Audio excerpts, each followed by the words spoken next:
Assalamualaikum warahmatullahi wabarakatuh. Perkenalkan, saya Kalisa Cindy Ferdianti dari kelas 12 MIPA 3 nomor absen 9 dari kelompok 2 ingin menjelaskan materi tentang alkanal atau aldehid.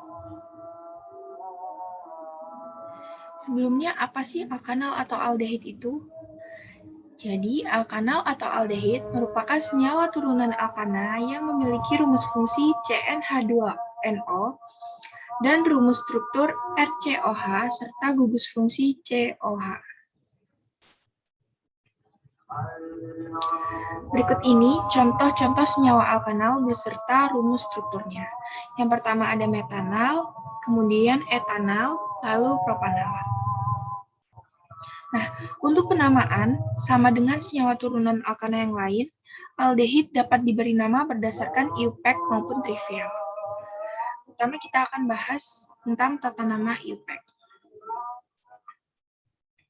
Penamaan aldehid secara IUPAC pada dasarnya sangat mirip dengan alkana, di mana tahapan yang dapat kita lakukan dalam penamaannya yang pertama yaitu menentukan rantai induk, yaitu rantai karbon terpanjang yang mengandung gugus fungsi COH.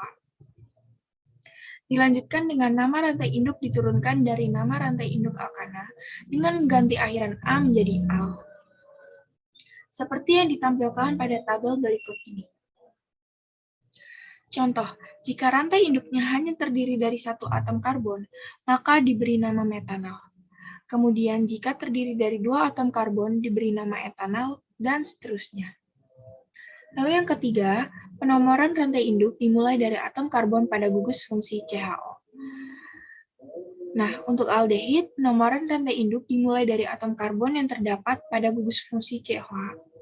Hal ini disebabkan karena gugus fungsi aldehid pasti terletak paling ujung, dan atom pada gugus fungsinya selalu mendapat nomor 1. Dilanjutkan dengan penamaan cabang alkil. Untuk penamaan cabang alkil masih sama dengan senyawa turunan alkana lainnya.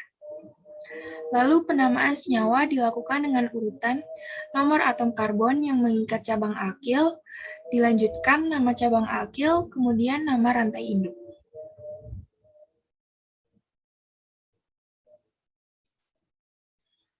Nah, kita akan mencoba untuk mengetahui tata nama IUPAC. Pada struktur berikut, rantai induknya terdiri dari 4 atom karbon. Pertama kita beri nama butanal. Lalu gugus yang tidak termasuk dalam rantai induk yaitu CH3. Kemudian penomoran dimulai dari kanan karena dimulai dari atom COH. Nah, CH3 ini terikat pada nomor 3 sehingga kita beri nama senyawa ini 3-metilbutanal. Kemudian yang kedua yaitu tata nama trivial. Dalam kehidupan sehari-hari, nama senyawa aldehid yang lebih sering digunakan adalah nama trivial, yang ditandai dengan kata aldehida pada akhirannya. Nah, berikut merupakan contoh dari beberapa senyawa aldehida. Senyawa aldehid yang hanya terdiri dari satu atom karbon dengan rumus struktur sebagai berikut, nama trivialnya adalah formaldehida. Kemudian yang memiliki 2 atom karbon diberi nama asetaldehida. Jika memiliki 3 atom karbon diberi nama propionaldehida. Dan jika memiliki 4 atom karbon diberi nama butyraldehida. Selanjutnya yaitu isomer aldehid, terbagi menjadi 2 yaitu isomer struktur dan isomer fungsi. Senyawa-senyawa dikatakan berisomer struktur apabila memiliki rumus molekul yang sama tetapi strukturnya berbeda. Contohnya senyawa butanal yang berisomer dengan struktur 2-metilpropanal. Nah, di mana keduanya memiliki rumus molekul yang sama yaitu C4H8O tetapi strukturnya berbeda.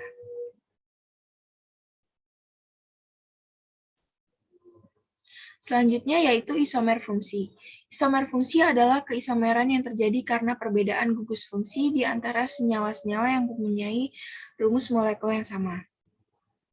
Pada gambar tersebut, Aldehid berisomer fungsi dengan keton karena keduanya memiliki rumus umum yang sama tetapi gugus fungsinya berbeda. Itu rumus umumnya CnH2NO.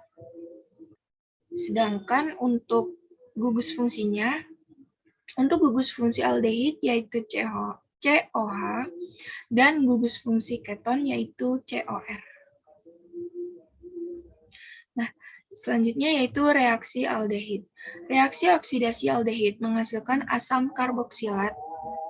Reaksi ini dapat digunakan untuk membedakan aldehid dan keton. Oksidator yang dapat digunakan yaitu Vehling dengan rumus CO, Tollens atau Ag2O, kemudian KMNO4, NaIO 4, K2CR2O7. Nah, yang kedua, reaksi reduksi aldehid menghasilkan alkohol primer.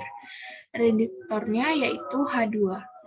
Reaksi umumnya, aldehid RCOH menghasilkan alkohol primer yaitu RCH2OH. Nah, aplikasi aldehid.